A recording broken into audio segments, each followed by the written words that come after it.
Il était parti en solo voir les côtes vendéennes, son terrain de jeu, puisqu'il s'entraîne à Saint-Gilles-Croix-de-Vie.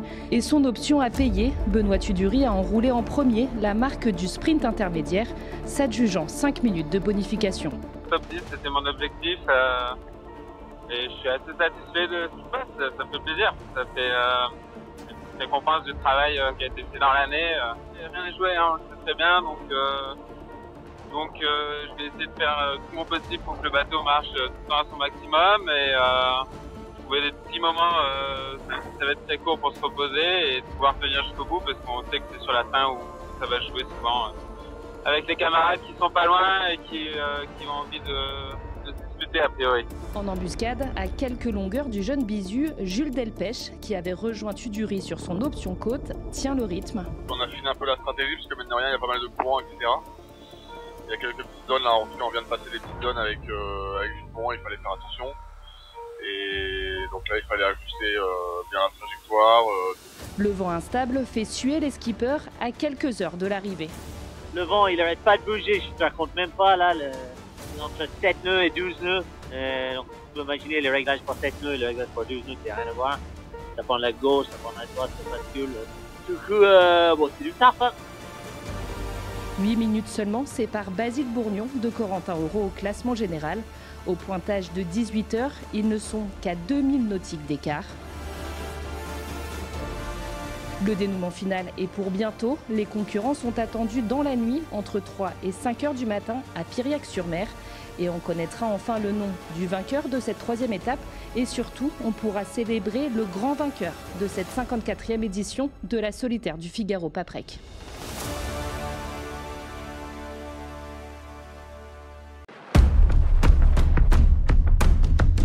Dans la nuit noire, il est 3h42 minutes et 27 secondes. Corentin Auro, au bout de l'effort, franchit la ligne d'arrivée de l'ultime étape de la solitaire du Figaro-Paprec.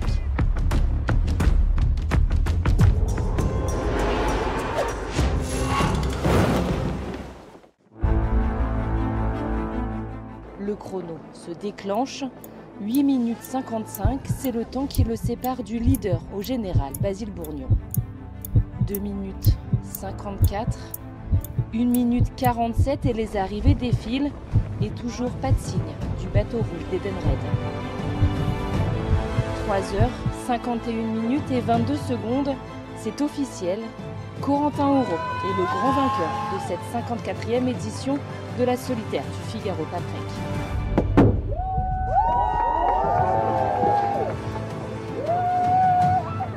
C'était un rêve de gosse depuis que je suis tout petit, de gagner la solitaire. Et j'y pense depuis 24 heures. Je voulais vraiment pas la louper celle-là. Et voilà, c'est chose faite. Quelques dizaines de minutes avant le pensionnaire de Banque Populaire, c'est Benoît Tudury qui ouvrait le bal. Le jeune marin remporte cette troisième étape et confirme ses bonnes facultés stratégiques. Il est 4e au général et premier bisu. Elle est d'autant plus bonne parce que finalement j'avais une envie de performer une deuxième fois, quoi. Ça m'a donné le goût de la première. Et donc voilà, c'est un essai transformé, on va dire, si on est dans l'actualité rugby.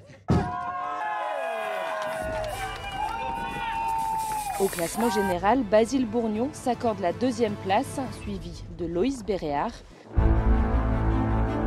Sur l'étape, Jules Delpech monte sur la 2e marche du podium, suivi d'Élodie Bonafou. Je suis fatiguée, trop contente d'arriver et trop contente de... Merci beaucoup. De finir sur un beau finish, j'ai l'impression d'avoir fait une belle course. J'ai presque un peu plus cru, mais dans tous les cas, je suis trop contente. C'était hyper serré et c'était hyper intense.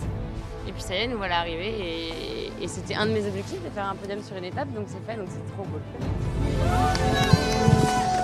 Cette année encore, la solitaire du Figaro-Paprec aura montré sa dureté, révélé des marins et confirmé le talent de ces sportifs d'exception. À chaque édition, son histoire, et celle-ci marquera une nouvelle fois la légende.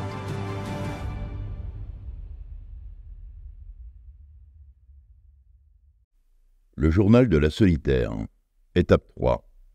Le grand vainqueur, quelques pépites et une révélation. 470 000 pour gagner, prendre sa revanche, prendre tout simplement du plaisir à régater en monotype. Tel était le menu et les aspirations des 32 solitaires au départ de l'ultime étape en baie de Morlaix.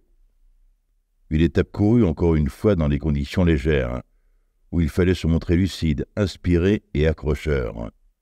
Beaucoup l'ont été, et 2 grands noms en ressortent. Benoît Tudury, un bisu sur lequel il va falloir compter, et Corentin Auro, grand vainqueur en Loire-Atlantique de cette 54e édition de la Solitaire des Figaro-Paprec. Récit. Grand soleil et 15 nœuds de thermique.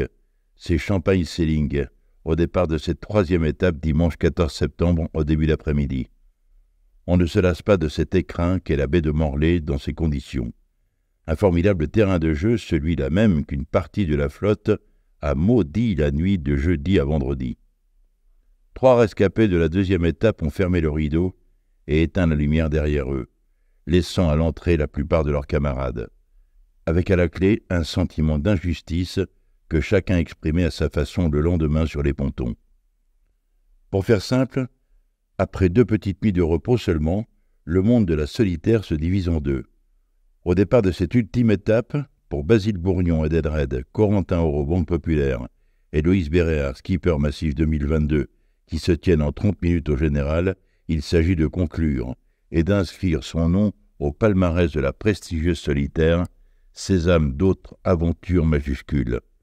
Pour les autres, et sans faire offense à personne, le général est plié. Le refrain comme quoi ce qui est arrivé peut se reproduire ne convainc pas grand monde, même si la météo est encore estivale et un brin tordu. Mot d'ordre général, prendre du plaisir sur les 470 000 du parcours, concocté par le directeur de course, Yann Château. Parcours raccourci d'ailleurs, exit Riron et les Asturies. C'est une bouée mouillée au large de Lacano en Gironde qu'il faudra aller virer avant de rallier Piriac en Loire-Atlantique. Les bisus qui se sont fait remarquer ont souhaité prouver que ce n'était pas le fruit du hasard. À chacun sa revanche. Le rappel général est bien le signe qu'il y a de l'envie à tous les étages du classement ce dimanche à 14h45. Ce n'est pas le courant qui pousse sur la ligne, c'est la fougue. 2e procédure. Cette fois, c'est bel et bien parti. Laurent Givry-Caporne percute Maël Garnier, J'aime Garnier, et doit abandonner bout dehors et folle cassée.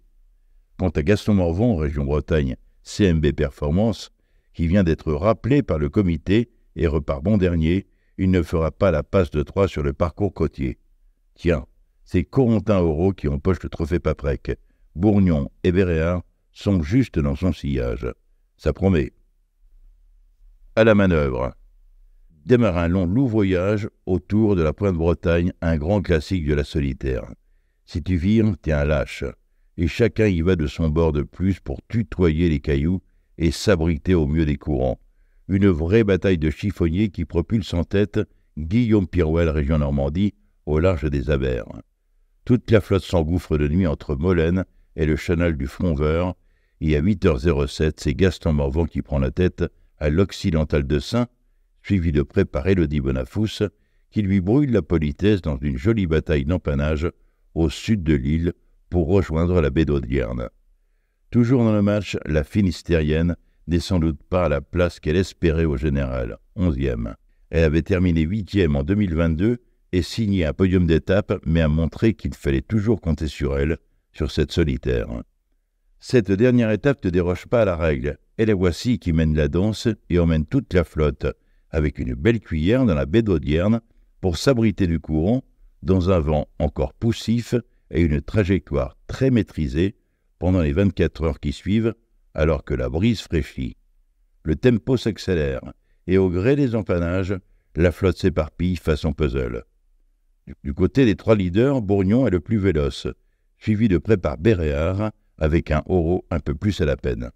Tudury, saison 3. Mais à scruter les favoris, on en oublie les outsiders.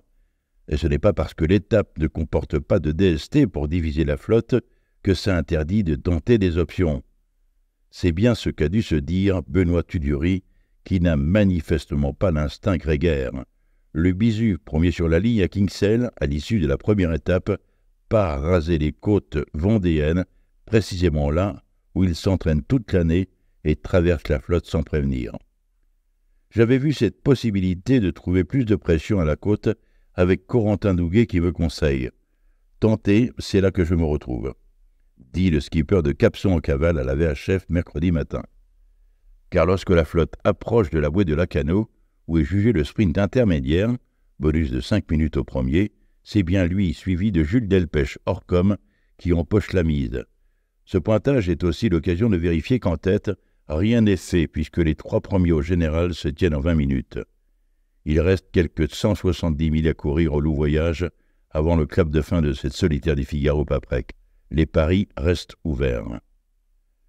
Le dénouement est l'heure des bilans.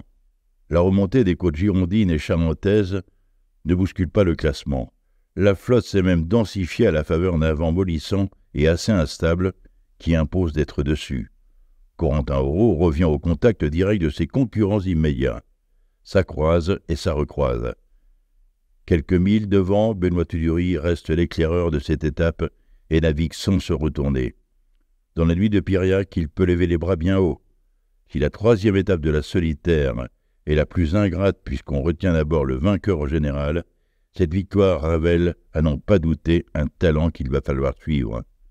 Pour sa première participation, Benoît Tudury remporte non seulement haut la main le classement Bisu-Beneteau, devant Victor Le Pape Beau-Second, mais il aura surtout animé de son flair et de son culot 2 étapes sur 3 dont il coupe la ligne en tête.